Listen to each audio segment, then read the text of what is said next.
जहां राजनीति में कुर्सी और करेंसी का खेल चलता है, वहीं गाजीपुर की धरती से ताल्लुक रखने वाले और भारतीय राजनीति के तेज तर्रार और कद्दावर नेता जम्मू कश्मीर के उपराज्यपाल गाजीपुर से फिर एक बार लोकसभा चुनाव लड़ सकते हैं। जहां समाजवादी पार्टी और इंडी गठबंधन ने अफजाल अंसारी को अपना प्रत्याशी बनाया है, तो कयास ये लगाए जा रहे हैं कि मनोज सिन्हा जम्मू कश्मीर से इस्तीफा देकर गाजीपुर से लोकसभा सीट से चुनाव लड़ सकते हैं। अगर हम बात करें मनोज सिन्हा की, उनके राजनीतिक इतिहास, साथ साथ उनके व्यक्तिगत व्यवहार की, तो मनोज सिन्हा व्यवहार से बेहद सरल माने जाते हैं और मनोज सिन्हा विकास पुरुष नाम से भी जाने जाते हैं।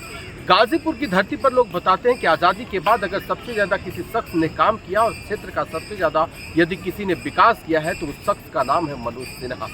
मीडिया की रिपोर्ट की यदि माने तो मनोज सिन्हा ने अपने क्षेत्र के काम के हिसाब से ही 2019 के लोकसभा चुनाव में दावेदारी भी ठोकी थी। उनको लगता था कि जनता विकास पर वोट देगी, लेकिन उत्तर प्रदेश की राजनीति में जातिगत समीकरण क्या कुछ करता और करवाता है, यह आपके सामने जीता जागता एक उदाहरण है।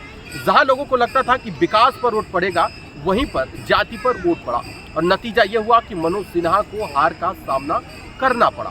वो मनोज सिन्हा जो वर्तमान में राज्यपाल भी हैं और वो मुख्तार अंसारी के भाई के सामने यानी अफजाल अंसारी के सामने चुनाव लड़ चुके हैं। और मुख्तार अंसारी का दबदबा अगर आप देखें तो गाजीपुर, आजमगढ़, गोरखपुर, बलिया, जौनपुर, आजमगढ़ ऐसे क्षेत्रों में उनका दबदबा रहा है। और मनोज सिन्हा राजनीति की शुरुआत जब वो कर रहे थे तो आरएसएस से उन्होंने किया, छात्र राजनीति वो बीएचयू से, आईआईटी से सिविल इंजीनियर बने और उन्होंने एमटेक की डिग्री भी प्राप्त की। वे एक अच्छे इंजीनियर के साथ साथ एक बड़े अच्छे ही राजनेता और बड़े ही विनम्र स्वभाव के व्यक्ति हैं। अब ऐसे में ये देखना बड़ा दिलचस्प हो जाता है, जहां अफजाल अंसारी के सामने मनोज सिन्हा जब चुनौती पेश करते हैं तो कहीं ना कहीं इनके लिए राजनीति में आना ही एक बड़ा मोर्चा जैसा रहा, क्योंकि जहां मनोज सिन्हा राजनीति करना चाहते थे, वहां अफजाल अंसारी एक बड़े नेता के तौर पर अपनी पहचान स्थापित कर रहे थे। माना यह जाता है कि अफजाल अंसारी और मनोज सिन्हा के बीच आपस में तालमेल बराबर नहीं है, एक दूसरे के वो धुर विरोधी भी हैं। अफजाल अंसारी कई बार कई बातों का जिक्र भी करते हैं। एक बार मीडिया ने जब मनोज सिन्हा से पूछा कि क्या आप अफजाल अंसारी के दोस्त हैं या उनके क्लासमेट हैं, तो उन्होंने साफ तौर पर कहा कि ना हम उनके दोस्त हैं ना उनके हम क्लासमेट हैं। वो हमारे गांव में एक जगह पर एक कॉलेज में सेंटर उनका था, वो परीक्षा देने, खैर जिस बात का वो खंडन करते हैं। उसके बाद ये देखना बड़ा दिलचस्प हो, जहाँ मुख्तार का आतंक हो, मुख्तार का भय हो और मुख्तार के डर से अच्छे अच्छे राजनेता जहां अपने आप को सिलेंडर कर दें, और ऐसी जगह पर जब मनोज सिन्हा राजनीति करते हैं और अपने क्षेत्र के विकास के लिए निरंतर प्रयास करते हैं। खैर अब देखा जाए तो मुख्तार अंसारी के कहानी का अंत हो चुका है। माफिया डॉन मुख्तार अंसारी जब तक वो जेल में रहे, भारत के इतिहास में पहला ही कोई ऐसा शख्स होगा,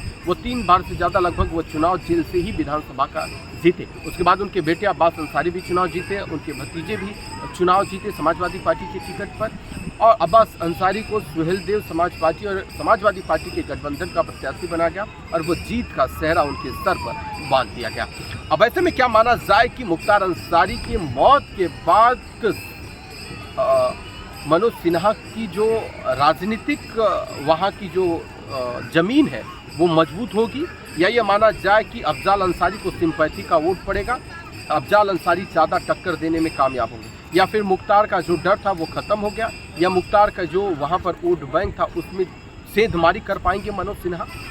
मनोज सिन्हा देखा जाए तो रेल राज्य मंत्री भी रह चुके हैं, काफ़ी बड़े बड़े दायित्वों का निर्वहन कर चुके हैं, एक ईमानदार छवि के नेता के तौर पर उन्होंने अपनी पहचान स्थापित की और आरएसएस से उनका काफ़ी जुड़ाव रहा। वो भारत के यशस्वी प्रधानमंत्री नरेंद्र मोदी से भी उनका गहरा संबंध रहा और अमित शाह के साथ भी उनका गहरा संबंध रहा, और यही कारण रहा कि वो प्रधानमंत्री नरेंद्र मोदी के संसदीय क्षेत्र बनारस में उनके कार्यों को काफ़ी हद तक प्रधानमंत्री नरेंद्र मोदी ने सराहा भी, और जो दायित्व उन्हें दिया गया, लोग कहते थे कि मनोज सिन्हा को उपराज्यपाल बना दिया, कब उनकी राजनीति खत्म हो गई है। 2017 की विधानसभा चुनाव की जीत के बाद भारतीय जनता पार्टी में एक सुर ये चली कि मनोज सिन्हा को मुख्यमंत्री बनाया जा सकता है। खैर इन सारी बातों पर विराम लगे और मनोज सिन्हा बार बार मीडिया में कहते रहे कि ऐसा कुछ नहीं है। खैर वो मुख्यमंत्री बने भी नहीं और मनोज सिन्हा को यह कहा गया कि उन्हें उत्तर प्रदेश की राजनीति से छांट दिया गया है, अब वो दूसरे प्रदेश में चले गए हैं, अब उनका राजनीतिक कैरियर खत्म हो चुका है। लेकिन भारतीय जनता पार्टी की तरफ से जो रिपोर्ट आ रही है और सामने जो मीडिया की रिपोर्ट आ रही है, उसमें यह माना जा रहा है कि मनोज सिन्हा गाजीपुर से एक बार फिर मजबूती से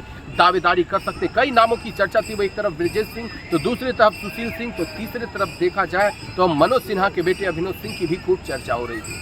लेकिन उन सारी बातों पर विराम लग चुका है। वर्तमान में अब सामने क्या कुछ आता है और 1-2 दिन के अंदर कुछ अपडेट अगर आते हैं तो हम आपको बताने की कोशिश करेंगे। अगर आप गाजीपुर की धरती से ताल्लुक़ रखते हैं, कहा जाता है आज़ादी के बाद गाजीपुर में वह विकास नहीं हो पाया जो विकास होना चाहिए था। आपको लगता है गाजीपुर में अभी बहुत कुछ विकास होना बाकी है या विकास की पहिया वहाँ पर रुकी हुई है? क्या उस विकास की पहिया को रफ्तार दे सकते हैं माननीय मनोज सिन्हा? अगर आप गाजीपुर की राजनीति से ताल्लुक़ रखते हैं तो कमेंट बॉक्स में ज़रूर बताएं।